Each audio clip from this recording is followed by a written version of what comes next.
Rapaz, O curso lá eu é tava puxado. vendo um documentário lá da Guerra do Vietnã, que coisa, os caras nos túnel assim, né? Guerra de guerrilha, né? Uhum. Aparecia, desaparecia, aparecia É, outro lugar. Aí os caras mandavam esse negócio de pimenta, né? Aqueles negócios de mostarda, né? Gás de mostarda. Destruía toda a floresta e os caras estavam de boa. não tinha pane nenhum, né? E ali foi uma guerra puro, ali foi uma guerra influenciada pela Guerra Fria, né, cara? A guerra do Vietnã, né? Vietnã do Norte, Vietnã do Sul, Rússia, Estados Unidos. Faltou conhecer o terreno. Guerra, guerra. É, mas mesmo assim, né? Mataram gente pra caramba lá no Vietnã. Muito vietnamita morto, quase 3, 4 vezes mais o número. Que 4 vezes mais? Muito mais. Na casa de 1 milhão o número de vietnamitas mortos. E o número de americanos mortos foi mixaria. Então,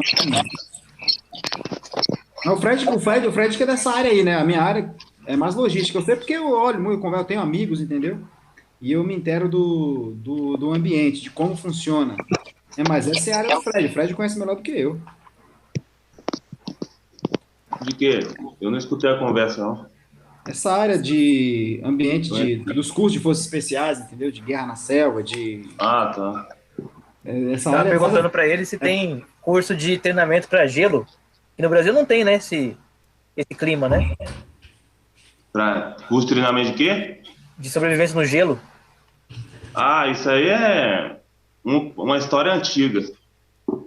Eu não sei se é real isso. Desde quando eu entrei como recruta que tem essa história de curso de treinamento no gelo. não, tem um curso de sobrevivência no gelo. Lembra uma vez que você vai lembrar que o Subcabral lá no pátio ele falou que tinha um cara que tinha esse curso único no Brasil que tinha, que era o Sargento Sobrinho? Lembra?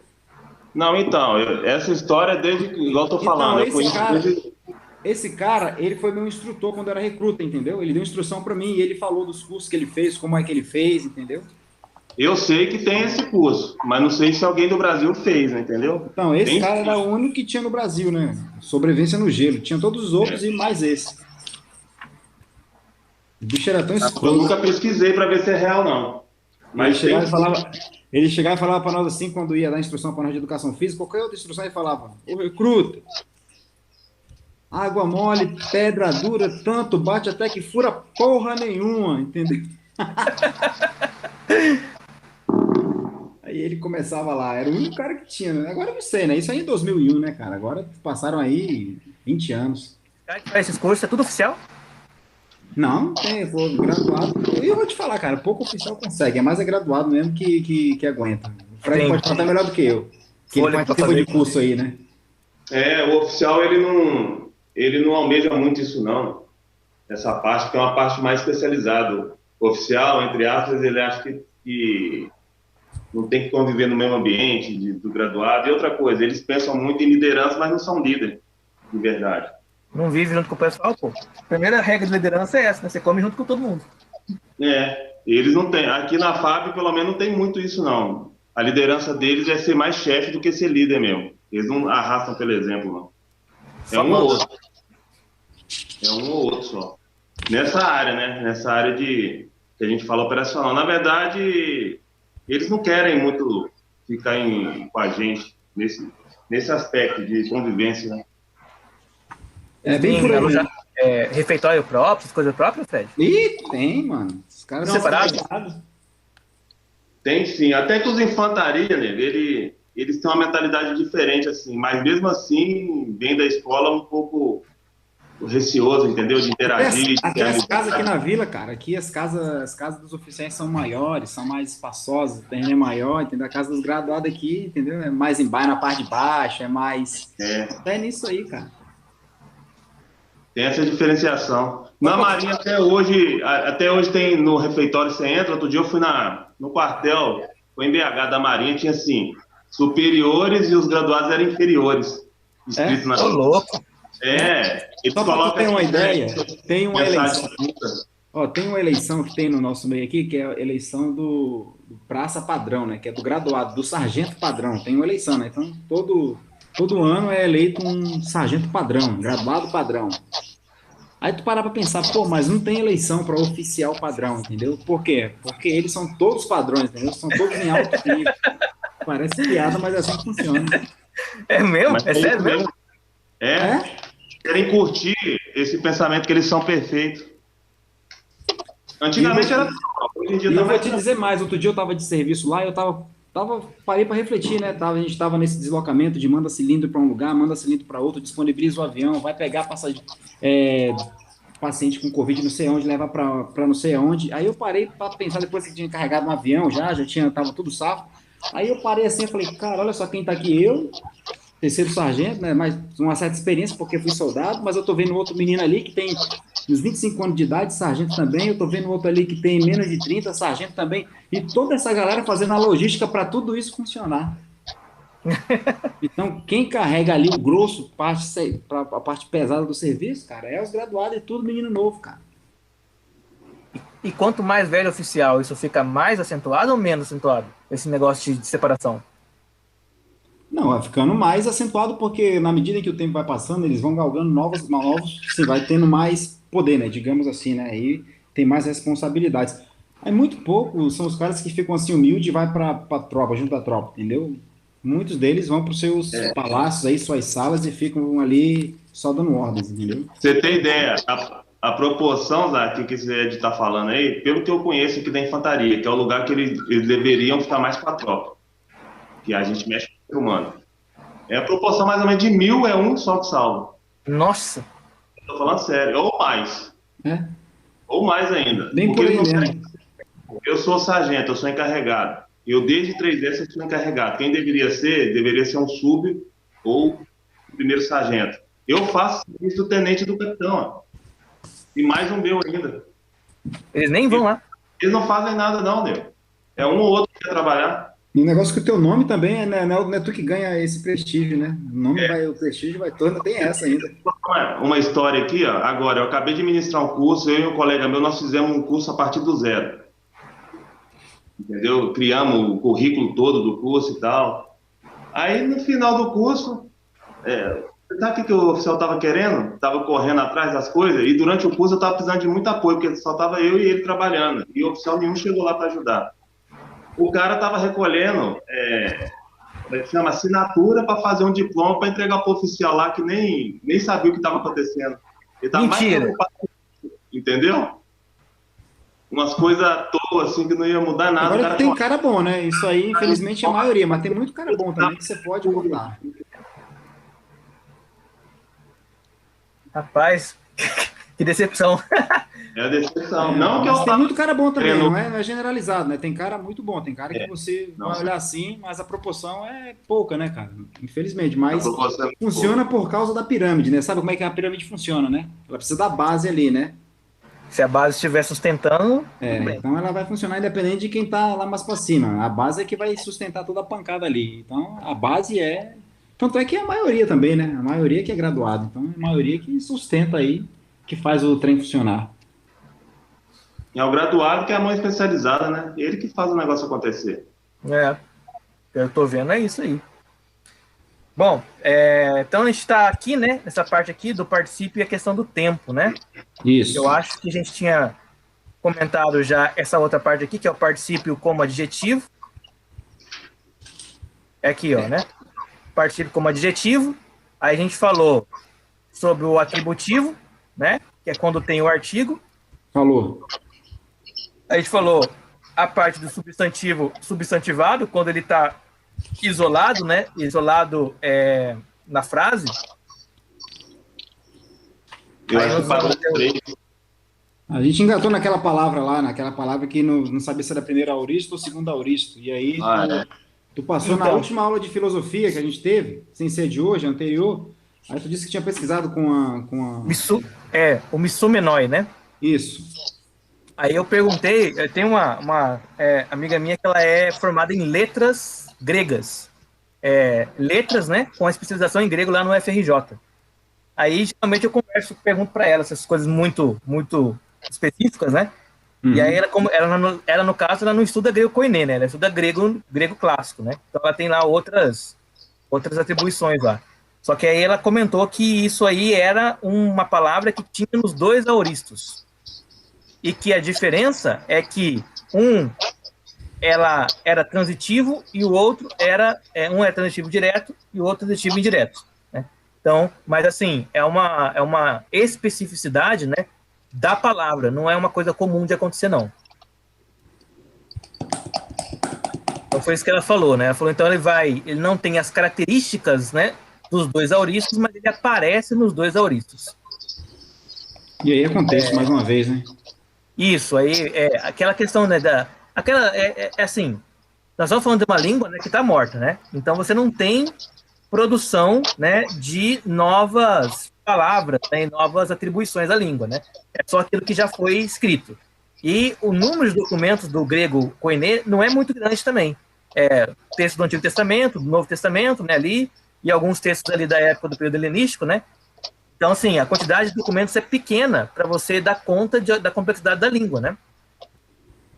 Você pega, por exemplo, né, uma palavra agora, sei lá, em inglês, você tem milhões de documentos em inglês para você poder verificar como essa palavra ela funciona. Nas línguas mortas, você tem a quantidade de documentos que foram encontrados, né?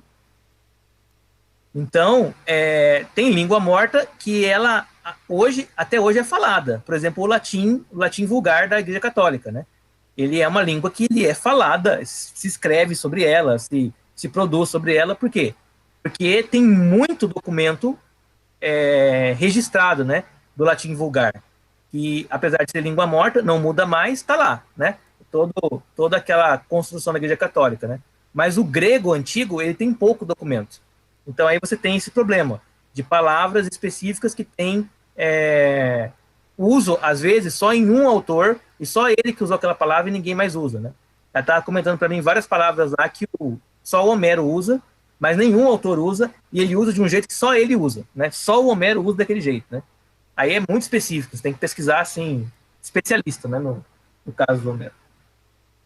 Bom, o uso como predicativo, né, do particípio, a gente também viu também, que esse uso predicativo ele é sem o artigo, né? A gente viu, né, vários elementos dele aqui, e aí faltou aqui então entrar na questão do tempo, né? Bom, o particípio é aquele tipo de verbo, né, que é o verbo, ele é verbo porque né? Porque tem tempo, né? Mas ele se comporta mais como adjetivo substantivo do que como verbo, né? No caso do grego, aí nós vamos ter essa questão ali, né, que a gente já viu lá nas primeiras aulas. Os verbos em grego, como nós já vimos antes, eles não têm uma função prioritariamente temporal. Eles têm uma função prioritariamente qualitativa, né? Ao invés de ser tempo da ação, é qualidade da ação. E é isso que nós vamos ter aqui no particípio. No particípio, então, não tem tempo determinado. Tem a qualidade da ação. Mais ainda no particípio, porque ele é adjetivo, né? Ele é adjetivação. Então, qual é o tempo do verbo particípio? Geralmente, numa frase, vai ter o verbo no particípio e um verbo central, né? Um verbo que vai ser aquele que vai dar a ideia de tempo da frase, né? Então, o particípio vai se ligar, de alguma forma, a esse verbo central, né? Verbo principal, para poder dele atribuir a forma temporal do verbo particípio, da palavra do particípio. Quando não tem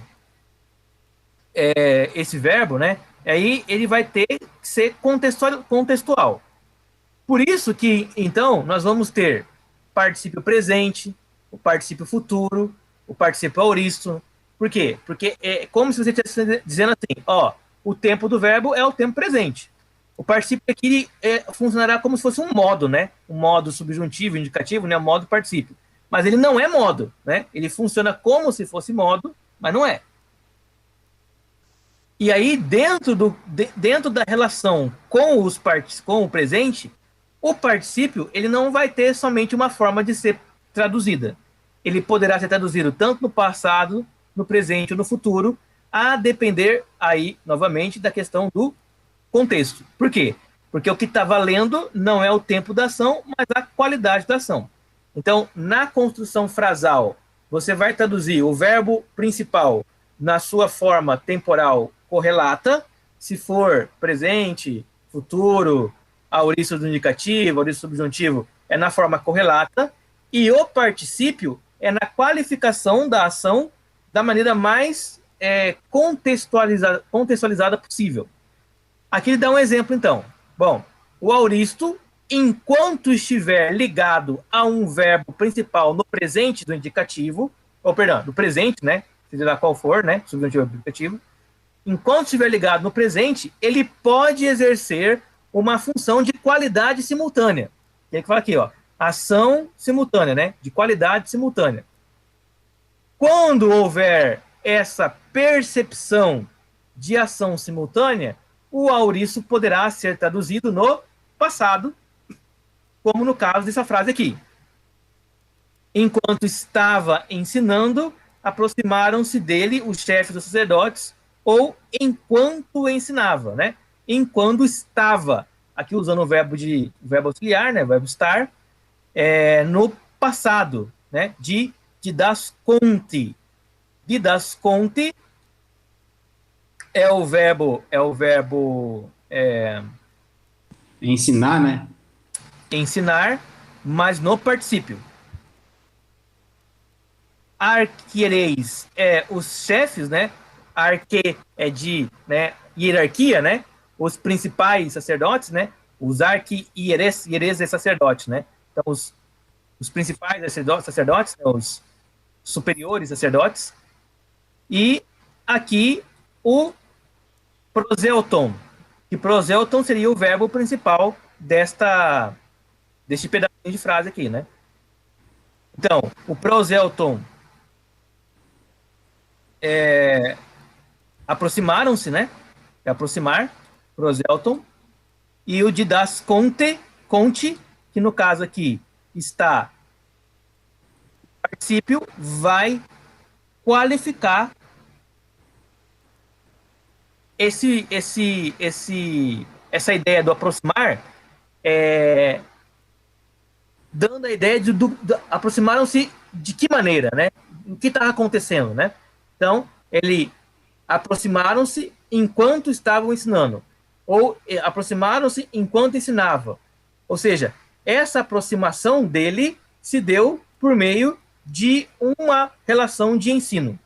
A qualidade do ensino aqui é simultânea à aproximação. Mas na frase, como ele é uma ação simultânea, ele coloca, então, uma depois da outra, colocando como se fosse no passado, para que dê a ideia do que aconteceu depois, né? Ele estava ensinando e, simultaneamente, aproximaram-se dele. Ou seja, o que aconteceu depois foi qualificado pelo verbo no particípio. E aí você precisa acrescentar esse advérbio temporal aí, né? Enquanto. Isso, enquanto, né? Aqui, exatamente. Porque ele não tem, né? Para quê que ele acrescentou isso aqui? Ele acrescentou isso aqui para dar a ideia de simultâneo. Uhum. E aí, só porque eu estou fazendo um paralelo aqui com o inglês do when e o while, né? When é quando, enquanto. Para poder. Aí, porque ele não está no texto original, né? Esse enquanto aí, né? Então, né? E aí tem esse problema, né? A gente poderia tirar isso aqui, né? E aí, mas aí a gente vai ficar com o problema de traduzir o particípio aqui, né? Ensinava. Então aí você entende a ideia de simultaneidade na hora de fazer a tradução, né? De traduzir, aí você coloca alguma palavra para o idioma que você está usando, dá essa ideia de simultaneidade também. Perfeito. Teria de ser assim, né? Entendendo que o idioma que nós estamos traduzindo aqui é o inglês, que é o português, né? Uhum. Um idioma que tem por prerrogativa a temporalidade do verbo. Se você está traduzindo para um outro idioma que não tem essa prerrogativa, pode ter, né? Não conheço, mas pode ter. Aí você vai ter mais facilidade de traduzir o grego para aquele idioma. Sim, entendi. Entendeu? Bom, também dá para traduzir ele no presente, ou o particípio também pode ser no presente, né? Caso aqui, quem de vós, preocupando-se, pode acrescentar a sua vida. Então ele está falando, né, do merimonon, né? Merimonon, que está no particípio, e veja, né? É um particípio que está sendo traduzido aqui por preocupando-se no presente, né? Cadê o verbo principal aqui? Esse aqui, né? Esse aí é o verbo. É o mesmo verbo anterior ali, ó. Prosteinai. Aqui é prosel... Não, peraí. Não, é proselton ali, né? Proselton. Ali é o mesmo o prefixo aí que é igual, né? É, só o prefixo, né? E aí muda. Então o verbo é o daquele tenai ali, né? Teinai. Exatamente. Exatamente. Que é, bom, para aqui pela tradução é o verbo acrescentar, né? Deixa eu olhar aqui. Pode ir falando aí. Até tá estranho, né, essa tradução aqui. Deixa eu ver uma coisa. Porque não tem vida aqui, né? É, É Likian. é isso que eu tô vendo. É colocar, né? Adicionar. Elikian. Elikian. O que é É isso? Reliquian. Elikian. Esse verbo que tá aí, esse pros, ele é o Prosteinai. prosteinai, né? É de prostitemi. Prostitemi. Que aí é colocar, adicionar. Então, Ó, aí acrescentar, então. É o acrescentar aqui, né? é o acrescentar. É. Aqui embaixo ele colocou acrescentar, acrescentar novamente. Mas aqui traduziu por preocupando-se, né? Aqui traduziu por ansioso que esteja. Nossa, nada a ver. Esse reliquia é maturidade, idade, substantivo. Hum, Então não é vida. Não, é termo de vida, né? Idade, termo de vida, plena idade, maturidade e estatura. É nesse sentido. Então é tempo de vida. Pode Crescia em acrescentar. estatura, não tem aquele versículo que fala Sim. crescia em estatura, então é nesse sentido. Ah, tá, entendi. Entendi. mas aqui não está muito distante, não. Acrescentar, sei lá, tempo à sua vida. Eu não sei. Maturidade, né? Maturidade. Não está muito estranho, não. Dá Não, pra- só não tá muito. Só não tem a palavra vida lá, né? não tem a palavra vida. A palavra vida não tá aí, né? E aqui embaixo ele traduziu, olha, qual de vós, por ansioso que esteja, né? Ele traduziu por preocupando-se pela expressão, por ansioso que esteja. Ou por mais ansioso que se, por mais que se preocupe. É. Essa questão de ansioso pode dar problema, né? Por quê? Porque tem texto que fala, né? Não andeis ansioso por coisa alguma, né? Pois Aí é, né?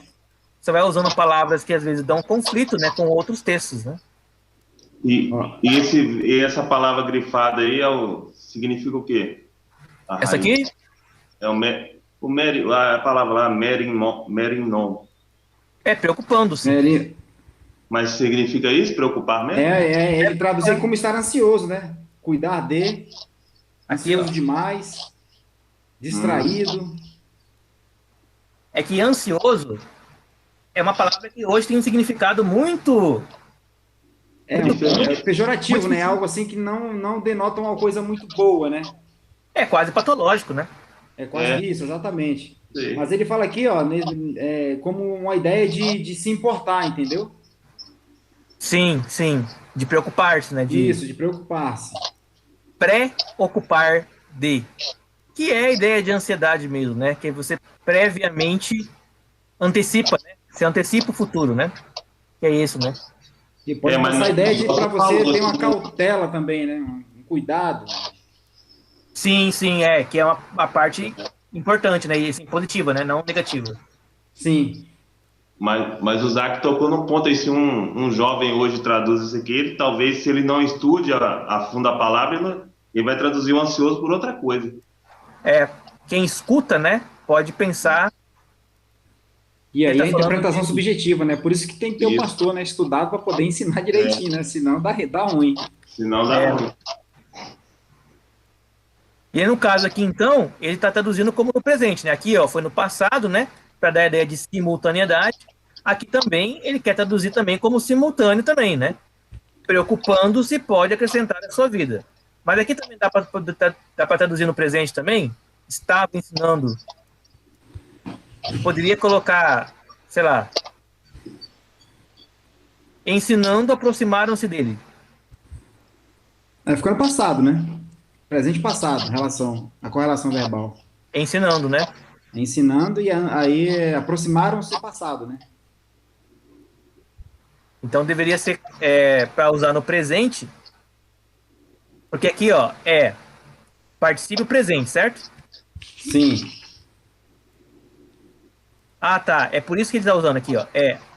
O ensinando aqui, né? Ele colocou sem no gerúndio, né? Para poder não identificar tempo, mas ele colocou aqui o verbo no passado para dar a ideia de simultaneidade. Mas tem o verbo auxiliar, né? Enquanto estava. E aí é um verbo auxiliar que dá a ideia, mesmo esse verbo estando no gerúndio, ensinando, tem o verbo auxiliar que denota passado, a ação que aconteceu no passado. E como é que faria para colocar essa ação no presente nessa frase aqui? Nessa frase aí, e dando a ideia de simultaneidade, né? Isso. Nessa aqui do ensinando ou na outra? Não, nessa Essa aí. Na ideia do passado, né? Para poder... Da ideia com algo do presente, né? Você está falando? Aí Isso, eu ia precisar tirar esse advérbio aí de simultaneidade aí, enquanto, né? Aí teria de deixar só o verbo no gerúndio. Ensinando, aproximaram-se dele os chefes dos sacerdotes. Aí aproximaram-se vai ficar no passado, né? Aproximaram-se no passado, né? Ensinando, aproxima-se dele o chefe. Daí dá uma ideia de presente, né? Ensinando, aproxima-se. Isso, né? Como se você estivesse narrando o fato como está acontecendo. Exatamente. Aí ensinando, aproxima-se dele os chefes dos sacerdotes. Aí dá a ideia de presente. E aqui, essa relação no passado tá legal, porque ele colocou o verbo auxiliar, estava ensinando. Então, o estava, o verbo auxiliar, denota algo que estava acontecendo, simultâneo, e aí aproximaram-se também no passado. A correlação verbal, pelo menos na língua portuguesa, está bem definida aí, né? Essa Bíblia de Jerusalém, né? Essa aí que você está falando? Essa é NVI, né? Essa é a NVI. A Bíblia de Jerusalém é a última lá, ó. Estava a ensinar quando os chefes dos sacerdotes se aproximaram. E aí também a correlação é verbal também no passado, os dois. O estava é o verbo auxiliar que denota o passado, né? Que aponta para o passado. Então, o que a gente está aprendendo aqui, então? Bom, que o particípio presente, ele pode aparecer na frase como traduzido no passado. Sim. Contanto que ele dê a ideia de que a ação é simultânea. Pode traduzir no presente, como pode traduzir no futuro também. Então verão o Filho do Homem vindo numa nuvem. Ah, tá. Agora eu entendi isso aí. Beleza? Então aqui, particípio presente. Quando for ação simultânea, pode traduzir passado, presente ou futuro, contanto que dê ideia, ou seja, a qualidade de simultaneidade para a frase. Beleza, mas deixa eu escrever. Tudo vai ter particípio presente. Tudo no presente. Mesmo estando no futuro e no passado. Passado, presente e futuro deve ter relação de simultaneidade, né? Isso é na tradução, né? Porque no grego lá ele vai estar no particípio presente, né? No grego lá, né? Mas na tradução eu vou ter que traduzir ele ou para o passado, presente e futuro, contanto que dê ideia de simultaneidade. Agora, olha só, para dar ideia de simultaneidade, para eu saber, eu vou ter que saber contextualmente, né? Então aqui tem uma margem aí para você, de repente, fazer experimentações, né? Ó, mas a ação também pode ser subsequente, né? Não sequencial, mas subsequente, né? Com menos frequência, um particípio presente poderá referir-se também a uma ação subsequente, posterior à ação do verbo principal. E aí, quando for subsequente, como é que ele traduziu lá? Enviou para que vos abençoasse. Ele foi enviado para que a gente fosse abençoado. Então, o enviou é a ação e a subsequente que foi para o particípio, né? Aqui, ó. Né? A pestelém. No português ele não traduziu aqui como particípio, né? Ele traduziu como o imperfeito, né? Ou enviou, lá ali. Enviou. Aí aqui seria a ação primária, né? Que vai provocar uma outra, que ele chama de ação subsequente, né? Enviou, mas para quê? Aí enviou para que vos abençoasse. Aí para ficar no particípio seria enviou para que fosse. Aí teria que usar o verbo auxiliar abençoado. Isso. Eu acho que é isso mesmo. Para que fosse abençoado. Mas aí tem um vós lá, né? Aí tem um tom aqui, né? Para que vós fosse abençoado. Isso. Para que vós fosse. E acrescentar o verbo auxiliar igual o estava lá no presente, né? Exatamente. E nesse caso aqui, ele teria que dar uma ideia de futuro ou de presente? Não, ele dá a ideia de uma ação que aconteceu. Acho que ele não passa a ideia assim, de tempo, ele passa de uma ação que aconteceu, né, que provocou uma ação secundária, uma ação primeira que provocou uma ação secundária. E que terminou essa ação, né? Certo, mas ele é um particípio presente, né? Se ele é um particípio presente, ele tem que evocar alguma ideia de que a ação subsequente permanece como se fosse assim, como se ela fosse algo que tem uma qualidade que fica presente, que fique presente por tempo determinado, né? Entendi. Entende? Porque por ser particípio, ele qualifica, né? Essa qualificação da qualidade do tempo verbal é uma ação que tem que ter uma certa durabilidade, né? Porque a característica do presente é essa, né? É a ação durativa, né? Sim. Envia-o. Ele colocou enviou, né? Envia-o para que. Para que. O enviou aqui é passado, tudo bem. Mas aqui, ó, é o particípio presente, né? Esse aqui, ó. O réu logonta. O réu logonta tem que dar uma ideia de ação durativa. E a ação durativa poderia estar em português no gerúndio ou até mesmo no presente, ao invés de colocar aqui no pretérito imperfeito. Sim. É o que está aqui, traduziu para o pretérito imperfeito aqui. Sim. Enviou para que abençoe. Para que vos abençoe. Aí sim, daria a ideia do presente, para que vos abençoe. Aí se ele mudar, talvez enviou para que... Porque o abençoar-se, ele já traz a ideia ali de que uma ação passada, né, que aconteceu. Isso. A primeira, né? Mas aqui em Jerusalém ali, abençoar, ela melhorou, porque ela já pegou, né, o verbo no infinitivo, né? É a área de Jerusalém, pegou o verbo no infinitivo, aí já... Para vos abençoar, isso aí é. E a última da NVI, abençoá-los, enviou para abençoá-los. Também. Aí só trocou o legal, nome voz ali, né? Eu acho que o pior tá a primeira tradução, que é a tradução do próprio autor, né? Que traduziu meio que estranho, né? Ali. Ele queria terminar a gramática já e traduziu rápido. Diz que aconteceu isso com Jerônimo, né? Traduzindo na Bíblia, diz que os primeiros livros são melhores que os últimos, porque ele estava cansado já de traduzir. A Vulgata tem um monte de pane, né, velho? A Vulgata. Ele começou bem, assim, com energia. Aí, quando ele viu que faltava muito ainda, ele falou, vou começar a fazer aqui rapidão. O Salve Maria, né? O Penitenciarete, que deu as panes aí de dogma da Igreja Católica até hoje, né? Pois é. Bom, e aí também tem ação antecedente, né? Rara vez nenhum particípio presente indicará a ação antecedente, prévia anterior, a ação do verbo principal. Né?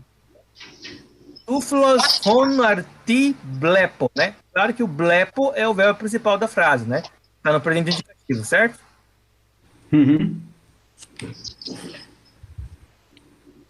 E aí, então, o verbo hom ali, que é o verbo particípio. É o particípio presente do hom, né? Hom é o quê?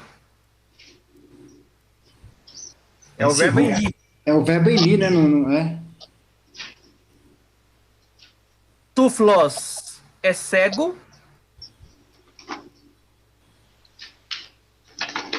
Arti seria o advérbio de tempo, né? Qual? Esse arti? Agora? Isso. Tá vendo?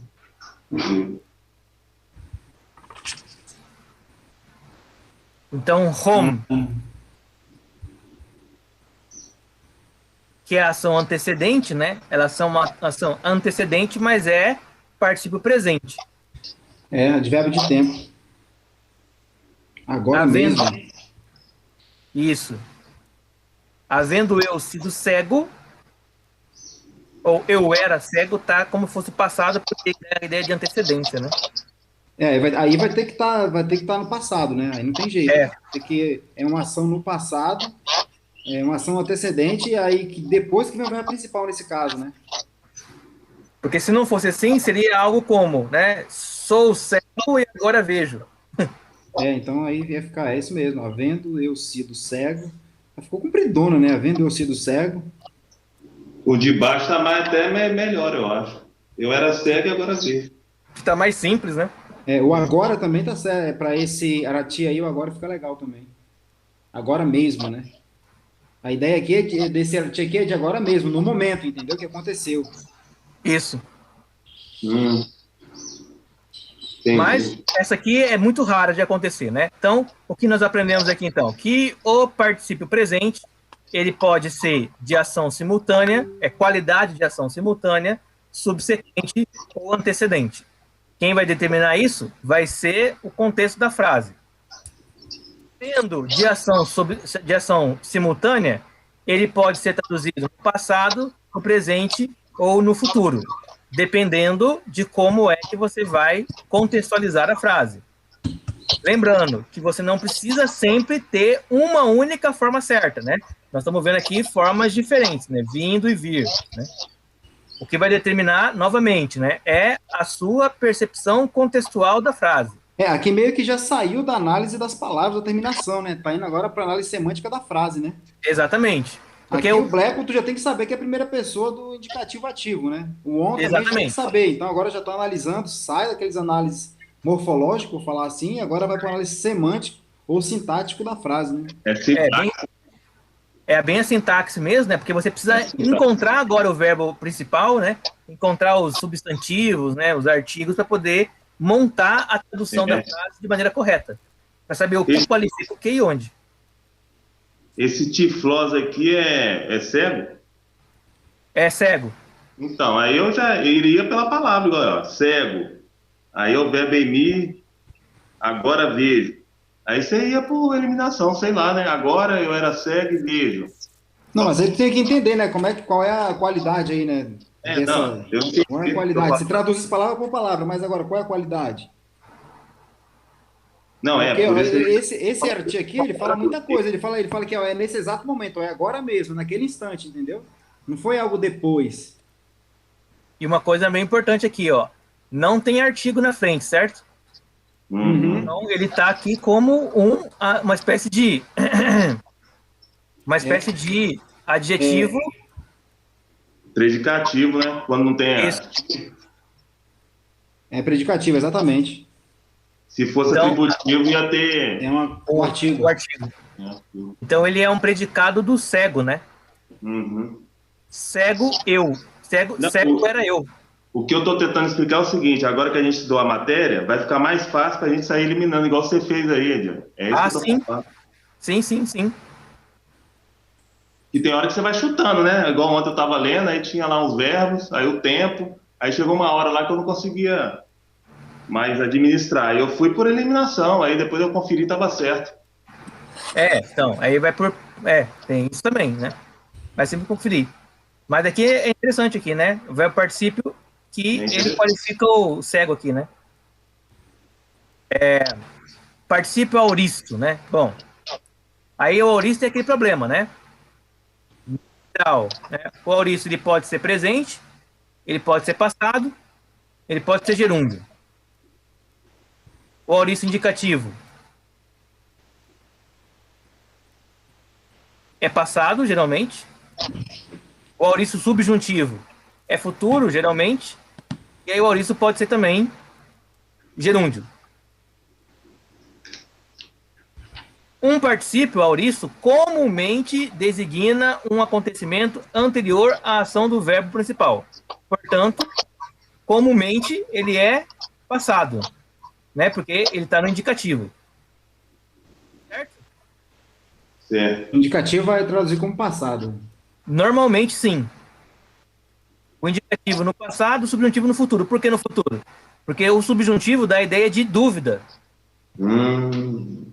Dúvida, então você não tem certeza. Se está no passado, você não tem certeza, sim, em tese, né, você teria como ter, porque a ação já passou. Então você joga o aoristo subjuntivo para o futuro como uma ação que ainda você não está certo dela. Ela ainda vai acontecer.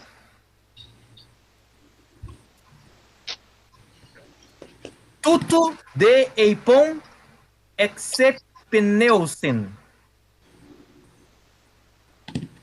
E tendo dito isto, expirou.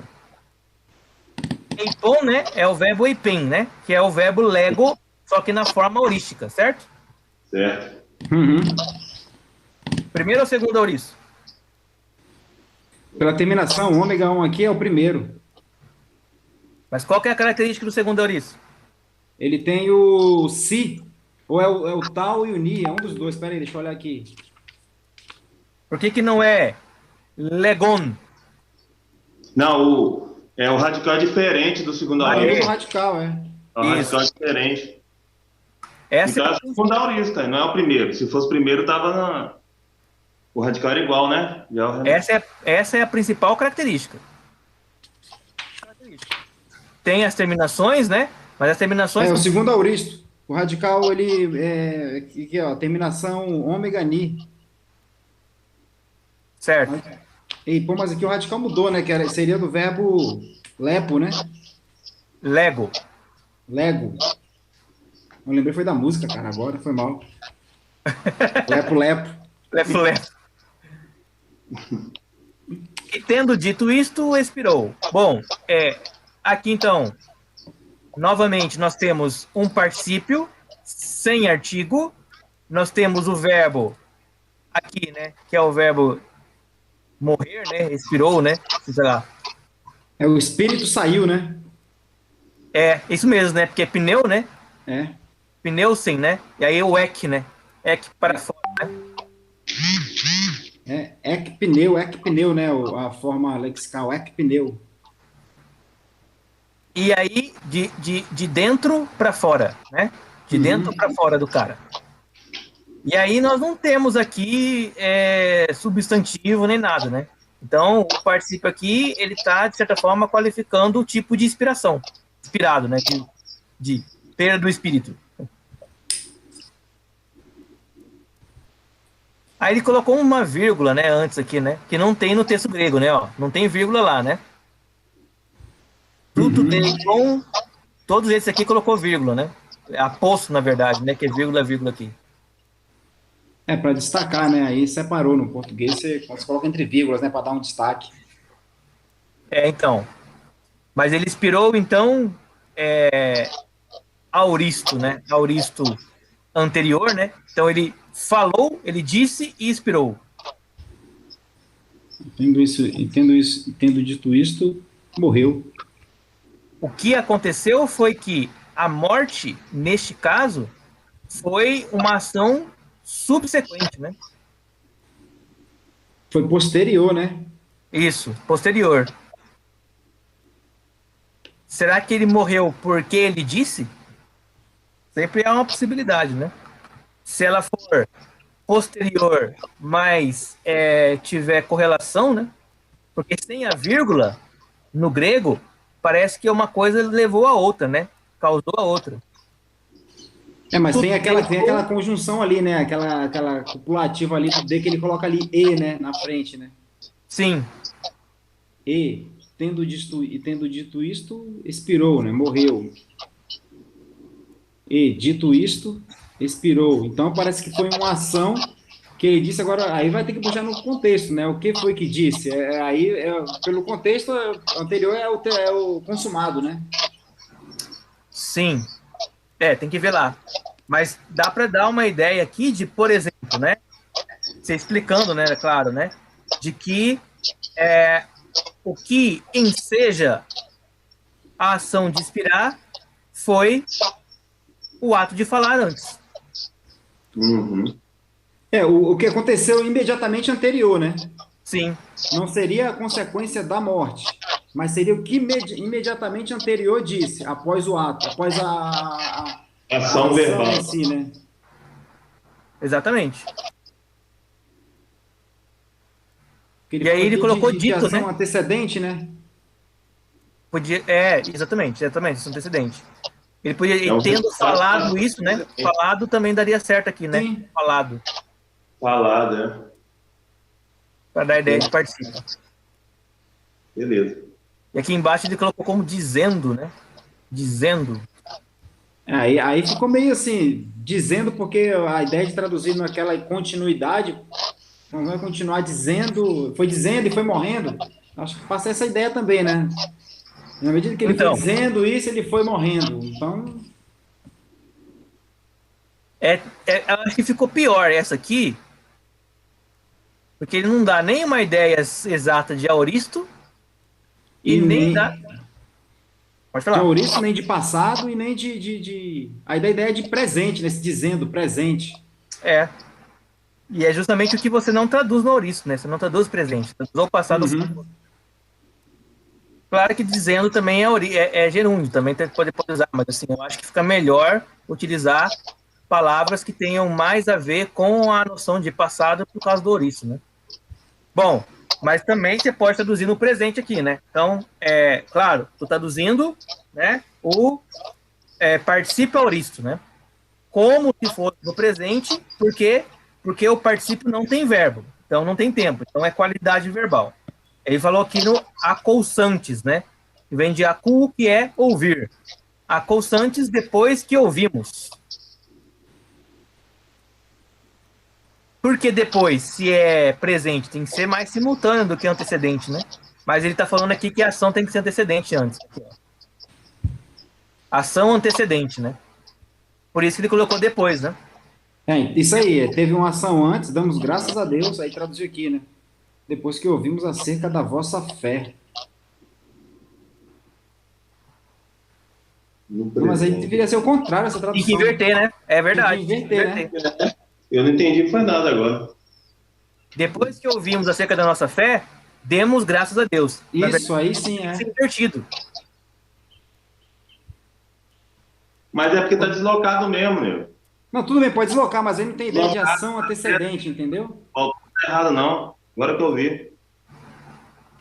Ele está deslocado que tem 3 pontinhos ali também, né? Tem reticência ali, né? Então, mas tá deslocado. Ele deslocou e colocou uma vírgula, né? Para ter ideia de que foi deslocado, né? Se a Sim. gente colocar na menção direta aí, vai ficar certo. Depois que ouvimos, depois é nós, né? Vai ter sujeito, aí vai estar na frase certa aí. Eu Eucaristômeno. esqueci o nome, aí. Ação direta, né? Isso. Eucaristomen tuteu. Eu acho que essa tradução da NV aqui não ficou de boa, não, também, cara. Cadê? Agradecendo. Nossa, essa versão da DVI tá esquisita pra caramba. Lê, você tem o original aí, Nego? Tem. Vê aí, talvez a NVI colocou o que estava traduzido aí. Muitas vezes eu vejo isso. Eu acho que a NVI está errada, eu vou ver o significado e ela estava certa. Colossenses, né? Colossenses 1, 3 e 4.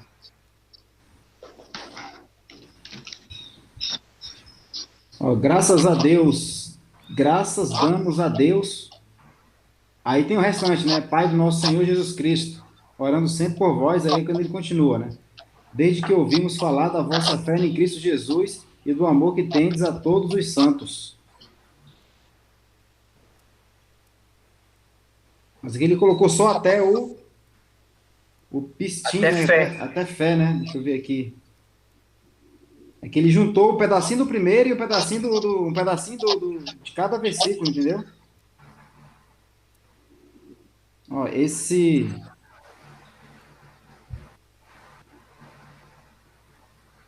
Caramba. Droga. Pode continuar aí, Isaac. Eu tô procurando aqui, eu tô com grego aqui, mas a palavra parece Então, estar meio diferente. por ser... aí que tá a questão, né? Bom, o fluxo do texto tá certo, né, aqui, né? Porque tá seguindo aí por ordem, né, do que tá escrito no texto lá, né? Mas por ser um aoristo do tipo antecedente, a gente esperava que tivesse o quê? Uma ação que fosse feita depois do verbo aqui, na tradução. É, Não sei é, se você vai entender isso, né? sim, é para ser agradecido, né? Essa tradução para esse Eucaristomeno. Mas a gente está querendo aqui, ó, Uhum. antes, ele tem que ser uma ação anterior à ação principal do verbo, Sim, ao verbo principal da frase. No caso aqui, ele está induzindo a gente a pensar o quê? Desse jeito aqui, né? Que o acousantes, ele é, de alguma forma, relacionado com o eucaristomeno. Uhum. Ele Só está que, forçando isso, a gente entender isso, né? só que ele tem que ser uma ação antecedente, Isso. Igual o de cima, né, que você está querendo igual dizer? de cima. sim. Uhum. É isso que está difícil. Aí a gente tentou achar que estava deslocando a frase, né? Na verdade, ele só pegou um pedacinho assim, pegou a primeira ali e colocou aí, não tem um deslocamento aqui, entendeu? O que ele Ele fez só foi pegar uma frase do primeiro versículo e outra frase do outro versículo, entendeu? então. Entendeu aí, Isaac? Sim, eu entendi. Ele Mas, não pegou o texto contínuo, entendeu? Ele pegou um sim. pedacinho de um texto e outro texto, entendeu? Para poder trazer essa ideia. E como é que ele fez isso funcionar? Ele colocou o depois aqui, ó. Uhum. Por quê? Porque daí tá falando, olha, o certo Isso, seria o assim, né? depois, exatamente, o depois. É, Depois, depois que Ouvimos, ouvimos, damos graças a Deus. porque o certo seria, ouvimos acerca da vossa fé e demos graças a Deus. Seria Agora, esse, oi, pode falar. seria essa forma, assim, mais simples de dizer que era o auristo, o particípio auristo de qualidade antecedente, né? Então, ouvimos acerca da vossa fé e demos graças a Deus. Essa seria a forma mais simples. Mas não é assim que está no texto. No texto ele começa, damos graças a Deus. Parece que o dar graças a Deus vai ser aquilo que resultará isso. de ouvir acerca da fé. Mas não é isso, é o contrário. O ouvir Uhum. acerca da fé é o que estimula a ação que está no começo da frase. Então, ele coloca depois ali, acrescentando mesmo, para dar essa ideia de antecedência. Entendi. Uma ação aconteceu depois de outra, né? Isso. Ou seja, a ação de dar graças aconteceu depois Uhum. de ouvir acerca da fé. Como na ordem da frase, o ouvir acerca da fé aparece no final dela e não no começo, ele, para fazer o ajuste, ele colocou depois e assim ele ajustou essa noção da antecedência. Para não perder, né, o sentido. Para não perder o sentido de particípio Isso. de antecedente. É um recurso, né, linguístico, bem criativo, na verdade. Entendi. Então, Eu achei que a palavra Eucaristos aqui, ó, no dicionário. achou? Achei. Aqui tá grato, agradecido. Dar graças, né? Aqui não tem dar graças, não. Ó. Mas é a mesma coisa, né? Grato e agradecido. É porque a NVI falou agradecemos. Damos graças ou agradecemos. Na verdade, vai dar mais ou menos a mesma coisa. É a mesma coisa. Dar graça no sentido de ser grato a Deus, porque, né? A gente ouviu e acerca da vossa fé e agradecemos por causa disso. Ou damos graças, sei lá. No caso, né, eucariste, né, vem de Eucaristia. Uhum.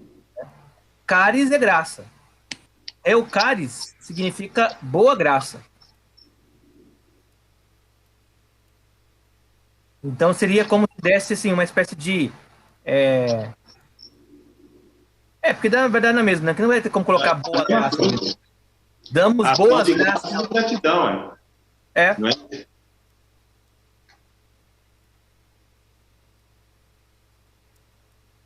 E no tempo futuro, perdão, e na forma futura, né? Ó, então ele tá falando aqui, ó. Ação antecedente futuro. Como é que vai ser isso aqui? No futuro. Paidelsas ron auton apuluso. Paidelsas seria castigar, né? E apolusso, apolisso, na verdade, né? Vem do verbo lio, né? Que é libertar, né? Soltar. Rapó, que seria a partir de. Libertar a partir de algo. Daí ele traduziu por soltar, né? Soltar. Apolisso. Apolisso é presente no indicativo ativo. Primeira pessoa do singular. É o verbo principal da frase. Está lá atrás. O pai apolisso. Oi? Entendi. Apolisso, eu solto, né? Isso. É o verbo principal. O pai Delsas, ele tem que fazer alguma ação de qualificação do soltar. Como ele participa auristo, de ação antecedente, então ele vai ter que dar a ideia de que aconteceu alguma coisa antes dele soltar. O castigo, né? Entendi. E aí ele colocou uma vírgula aqui para omitir, colocou a vírgula e omitiu essa conjunção aqui, né? Então, porque poderia colocar após castigá-lo, que aí é a ação anterior, sem colocar em vírgula, sem tirando a vírgula, então colocando entre vírgulas. Então, só que então não ia ficar legal, né? Então soltá-lo-ei. Também, então soltá-lo-ei. Mas olha o que a Bíblia de Jerusalém fez, né? Ela usou o recurso do depois novamente, né? Sim. E ela inverteu a frase. Ela pegou o apolício, colocou no começo. E colocou no futuro, né? Colocou no futuro. Porque o apolício... Não. Ele colocou no futuro, apolio, né? Aqui é o futuro, a ideia é do futuro aqui, né? É futuro mesmo, porque tem o sigma ali, né? Não tinha percebido, A polícia não é presente, a polícia é futuro, né? É futuro. Por causa do sigma. Eu nem prestei atenção. Eu também não. Tem outra palavra. É apolio, né? Apolio é liberto, né? Apolisso, perdão. Apolio, liberto. Apolisso, libertarei. Estava no final da frase. Ele coloca no começo. Soltarei. Ou por causa do autom, né? Eu soltarei ele, na verdade, né? Eu ou soltarei. E aí ficou o pai Delsas, que deveria vir como castigado, né? Castigado. Eu soltarei, castigado. Após castigado. Então, após tê-lo castigado, soltá-lo-ei. É porque o após tê-lo é acréscimo, né? Para dar a ideia de antecedente, né? Isso. Seria um recurso igual depois, né? Mas na forma mais assim, ao pé da letra seria, né? Castigado, eu soltarei. Isso. Castigado, o soltarei. Castigado, então soltarei. Isso. É isso, né? Castigado. Então, o soltarei. Isso. Aí você está traduzindo todas as palavras, entendeu? Sim, ao pé da letra, né? A ideia de o que aconteceu antes, de antecedente no futuro, então a ação secundária vai ser o futuro em função de uma ação primeira. Castigado, perfeito. Então soltarei. Aí você traduz todas as palavras, sem precisar acrescentar nada. Fica meio truncado, né? Mas funciona.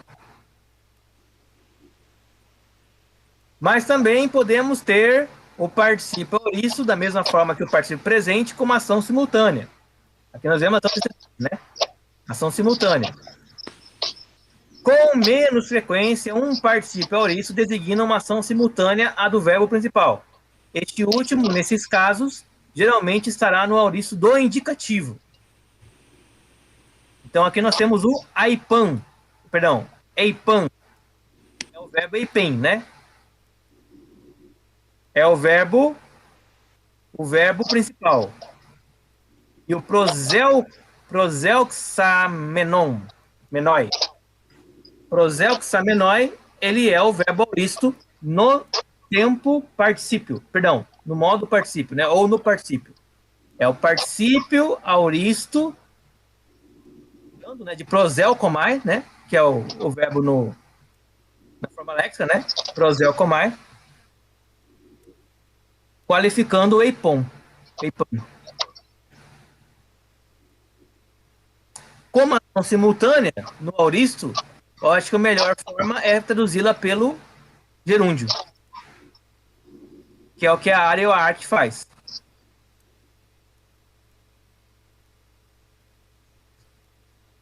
Sim ou não? Sim. Melhor no gerúndio. Melhor do que orar, né? Ao orar, disseram. É. Parece que eles vão orar, né? Quando eu falo assim, ao orar, falaram tal coisa. Parece que ainda vai orar, né? É isso mesmo. Parece que vai orar. Parece que ele vai fazer alguma coisa, né? Então, orando dá uma ideia melhor de gerúndio, né? Ao orar, bom, ao orar será, também poderá ser, né? Ao orar, Eu acho que tá de boa aqui, entendeu? Tô achando que tá tudo certo isso aí. tá tudo certo. Orando, disseram, ao orar, disseram, porque ele colocou uma vírgula aqui para destacar, né, o que vem depois. E aí ele vai falar aqui, ó, no auristo nunca designa uma ação posterior. Então ela é ou antecedente ou posterior, ou simultânea, né? Diferente do presente lá, né? Que tem ação simultânea, né? No presente, ela é mais coerente, é mais recorrente, né? Ela ser simultânea. No auristo, é mais recorrente ela ser uma ação posterior. Perdão, uma ação antecedente. Anterior ou simultâneo. Isso. A simultânea com menos frequência. Uhum. É tipo uma ideia de causa e consequência, né? Isso. Ou seja, se é presente, nós vamos focar em que a ação provavelmente é simultânea. Se for particípio presente. A ação é simultânea ao verbo principal, podendo ter exceções. Se for particípio auristo, a ação vai ser preferencialmente antecedente. Preferencialmente antecedente com a exceção, mas nunca vai ser ação posterior.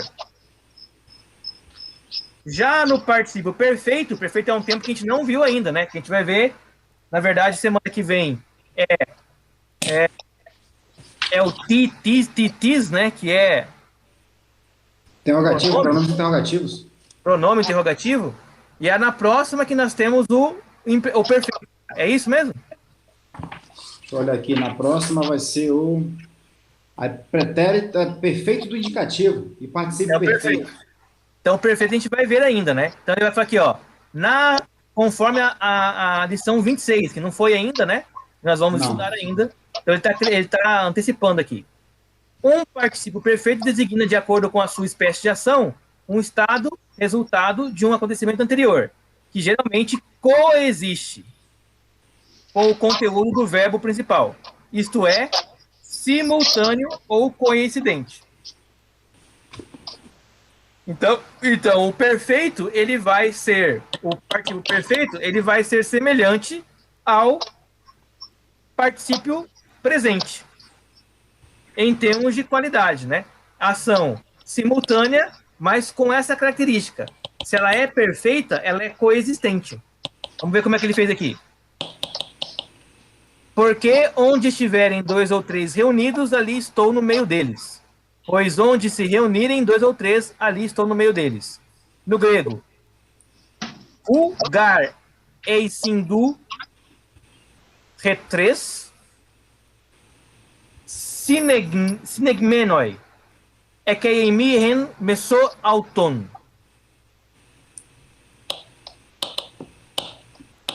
Gar eisin. Eisin é do verbo ser e estar, né? Ser e estar. O gar é, portanto, terceira pessoa, né?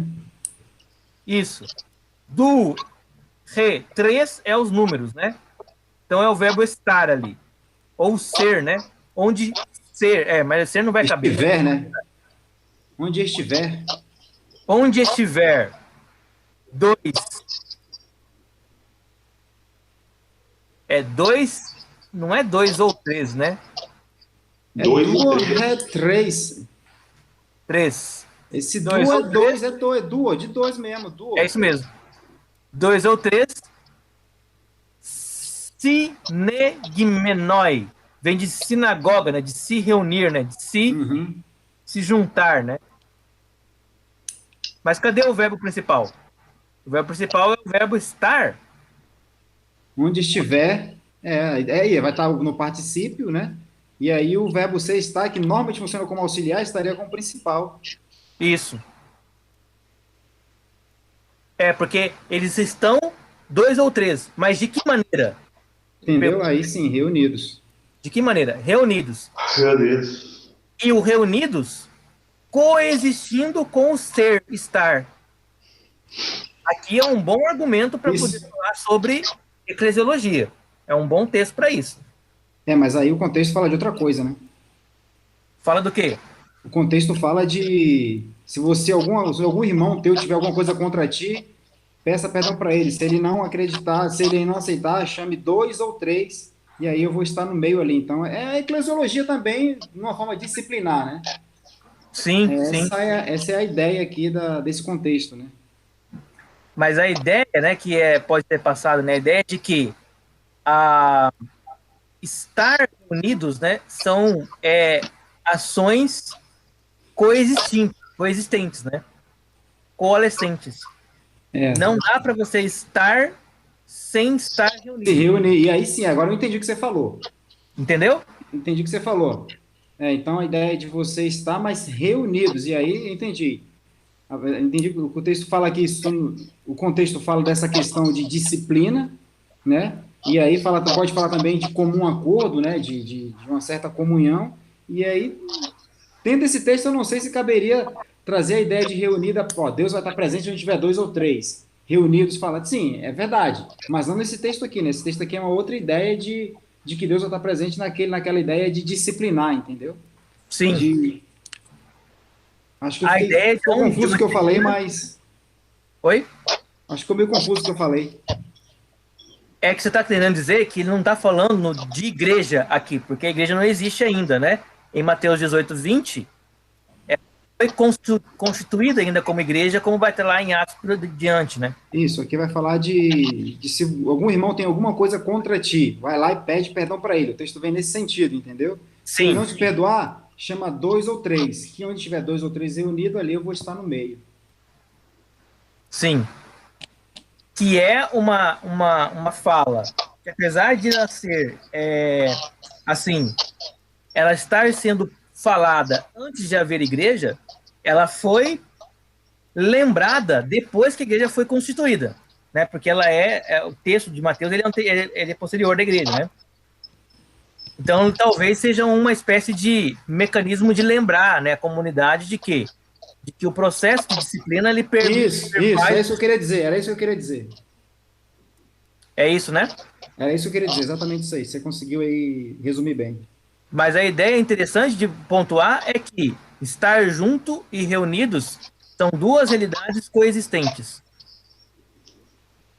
Dá para estar reunido sem estar junto? Talvez até... Mas aí, como é qualidade, né? Então é Isso, aí mesmo, qualidade. Você até consegue, consegue juntar um monte de gente, mas tudo desunido, entendeu? Exatamente. Mas como o que importa é a qualidade, e estar desunido é uma qualidade dessa ação, então o que importa é a qualidade da ação de união, né? Exatamente. Então é 2 ou 3 unidos. Beleza. Não é 2 ou 3 qualquer. É brabo, hein, mano? Isso aqui é... Interessante, né? Você pode pensar em 2 ou 3 partidos, por exemplo, né? Partidos, né, da igreja, né? E não é isso que é a disciplina. A disciplina tem que ser 2 ou 3 unidos, né? Cingidos, né? Concatenados. Isso, perfeito. Tranquilo? De boa na lagoa. Aí ele fala para você ver lá, né, na lição 26, que é a lição que vai ver antes, vai vir depois, né? Sobre a possibilidade de um participio perfeito indicar uma ação anterior, antecedente à ação expressa pelo verbo principal. Bom, vamos deixar isso aqui para outra lição, porque a gente vai chegar lá ainda, né? E o tal do particípio futuro, depois do definitivo absoluto. Aí termina. Definitivo absoluto é legal. Vamos lá. Particípio futuro, né? O particípio futuro é raro no Novo Testamento, ocorrendo umas 12 vezes. Tá vendo só, né? Você pega assim, ó. No Novo Testamento inteiro, só 12 menções. Aí você fala, vale a pena você gastar energia para poder memorizar 12 aparências, 12 ocorrências, né? Mas vale como um alerta de possibilidade de existência, né? Ah, existe particípio futuro? Existe, mas ele é muito raro. É igual a lei de Murphy, mano. Oi? Tem que papirar porque é igual a lei de Murphy, entendeu? A hora que vai dar merda, entendeu? Vai cair justamente nesse. Mas sabe o que é o problema? Por quê? Porque quando ele aparece pouco, é mais difícil você traduzir, porque você não tem outras referências. Né? Então acontece muito isso, né? Ocorrendo apenas 12 vezes, de acordo com o seu próprio significado temporal, né, o de futuro, seguindo um processo ou estado que segue e é posterior, subsequente à ação do verbo principal. Geralmente, dando um propósito, uma intenção ou algo que se espera. Isso é lógico, né? Porque se ele é uma ação futura, ele não pode ser anterior mesmo, né? E nem ser simultâneo. Então, subir a Jerusalém para adorar, né? Proskuneson. Pô, esse prefixo aqui tá quase em muitas palavras, né, velho? Ser o quê, né? Que é a oração. Proselcomai, né? O pros é bem usado mesmo. Anaben é de aná, né? De pra cima, né? Anaben. Subir para adorar a Jerusalém. Essa é a ideia, né? Do texto lá. Anaben proskineson. Anaben proskineson eis Jerusalém.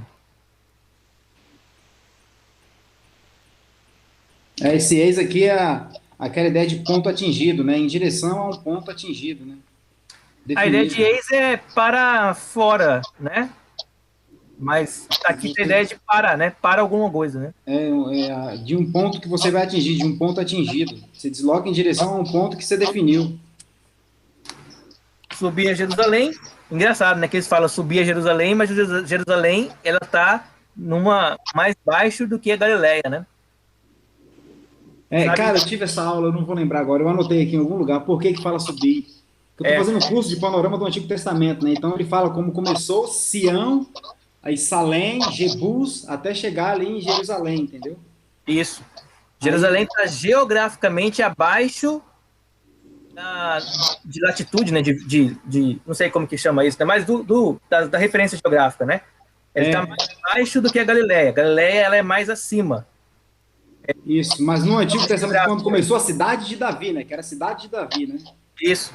Ela tinha outra forma ali, que eu anotei aqui, eu vou lembrar por que fala que subir, né? E ele fala assim, pô, mas como é que você vai descer ao invés de subir, né? Tem esse Jerusalém está mais embaixo, por que você vai subir a Jerusalém? Porque Jerusalém é o centro do mundo, né? O judeu, né? Eu acho que era mais ou menos isso aí, era. Ele é o topo do mundo, né? Era a referência, né? A topologia de latitude. É latitude que é para cima, né? É late longe. Entendeu? Late horizontal, longe vertical. Late horizontal. Late a vertical, entendeu? Então, se você vai se deslocar na vertical, é latitude. Isso. E se você vai se deslocar nos arcos de Equador, né? Arcos equatoriais, é longitude. Então Jerusalém, ele está numa latitude menor, mais baixa do que na Galileia. A Galileia é mais alta. Aí você não está falando de deslocamento em relação ao hemisfério, você está falando de deslocamento de latitude na vertical, entendeu? Tipo meridiano de Greenwich, para a esquerda ou para a direita. É isso que você está falando. Em relação ao mais alto ou mais baixo, de referência, né? De movimento, né? Isso, é latitude. Como é que eu falo mais assim, alto ou mais embaixo é latitude. Por exemplo, La Paz é mais alta do que Campo Grande. Isso aí é latitude. Latitude, né? Isso. Não tem como eu descer pela Paz, né? Porque La Paz está mais alta. Você vai ter que subir. Só que Jerusalém está mais baixo. Jerusalém é Campo Grande em relação a La Paz. Só que se você vem de La Paz para Campo Grande, você sobe. Por quê? Entendi. Porque A Jerusalém... questão é mais de referencial moral, né? Não sei se posso dizer Isso, assim. exatamente. É um referencial religioso, né? Isso, Ou seja, religioso, é. independente de onde estiver, ela vai ser sempre o local mais alto do mundo. Antes de Jerusalém, eles usavam os montes, né, para identificar esses locais, né?